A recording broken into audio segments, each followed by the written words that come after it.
Yo, what up? March 27th. Hey, hope you're doing well. Got some ducks in the house. Got a Gus in the house. Hey, my dad threw a note up to me, and he was like, "Yo, I want to worry like Gus." And I was reading my Bible this morning, and Gus is a pretty methodical creature, but we've been going on walks all week in the morning, so he comes out about 6:30 when I'm reading my Bible, and he literally has no concern outside of just looking at me and expecting me to engage him today. And just in light of everything going on, my current brain posture, as I've been trying to myself connect with Jesus, it's like, if I really do worry like Gus, then all I do is get up and I just look at my Father, and he's excited to be with me. And in light of all the concern, I think I'm feeling the weight of it as I learn more stories of things that are happening inside of our church and people I'm connected with, and the sorrow, the fear, the angst. And it's so easy to give into that. But as I get up this morning, man, I'm just going to look at my Father and be with him because he's good, and trust him. And so I'd encourage you to do that too. Thanks, Dad. Hashtag happy anniversary. Hashtag thanks for being married for so long. No, I was reading in John this morning, and it's in the Bible, and the Bible's crazy. You should read it. And I was reading in John 12, 13, and I think it's in the beginning of John 13.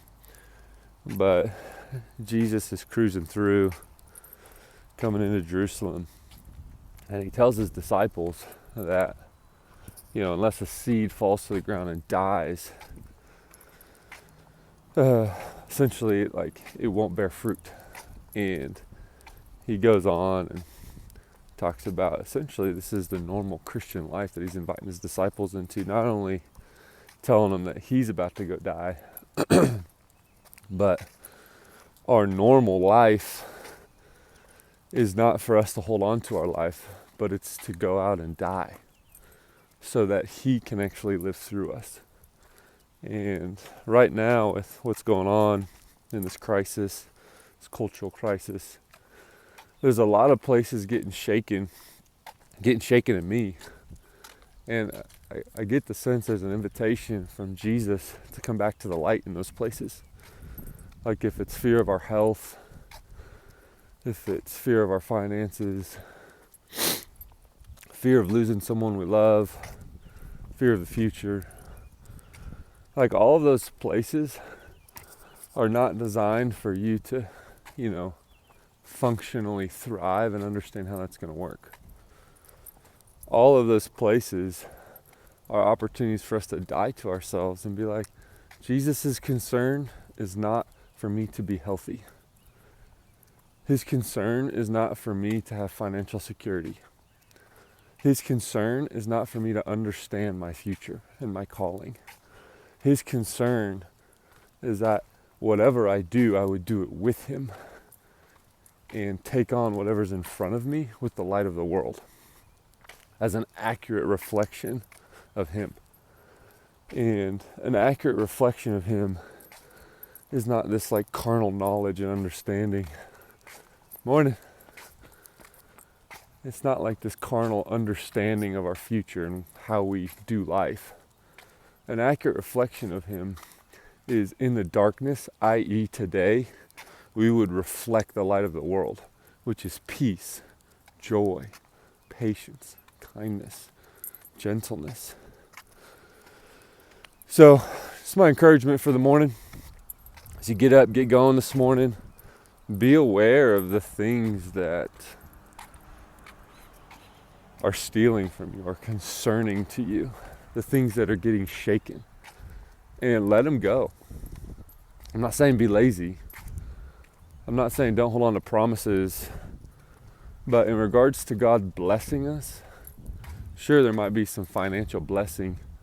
But if you holding on to some text in the Old Testament is making you function in anxiety and fear, it's not God. You're misinterpreting some things. So, anyways, I don't want to rant on that too long, but just an exhortation today.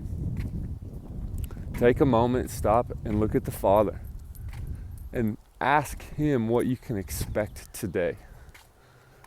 Today, I'm going to expect peace. Even as a pastor, I'm trying to figure out, what the heck do I do? Do I just text everyone a whole bunch? Do I just post videos a bunch? Or do I call everyone in our ministry? How does this work? And there's some real angst in there of, oh, what if I miss it? What if I disappoint people? Da da da da da. And man, that's garbage, because God's with me. And so I'm going to do today is I'm going to be connected with Him, and I'm going to expect His peace and wisdom on how to shepherd people well. And the third one, I'm going to invite people into it, because this life is not my own. And as I come in contact with people today, virtually or even in person, maybe I go to the grocery store, do something crazy, I'm going to invite them into that same peace, because God's with us and our lives really aren't our own. So, anywho, March 27th, hope you dominate your day. If you don't know Jesus, I'd encourage you to stop as you're watching this, take a moment and simply ask Him, Jesus, did you really die for me? And just wait, see what happens. Because He did die for you, and He's alive, and He can break through your understanding in just a moment.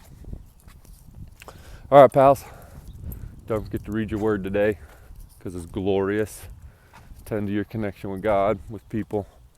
Take care of yourselves. We'll see you around the world.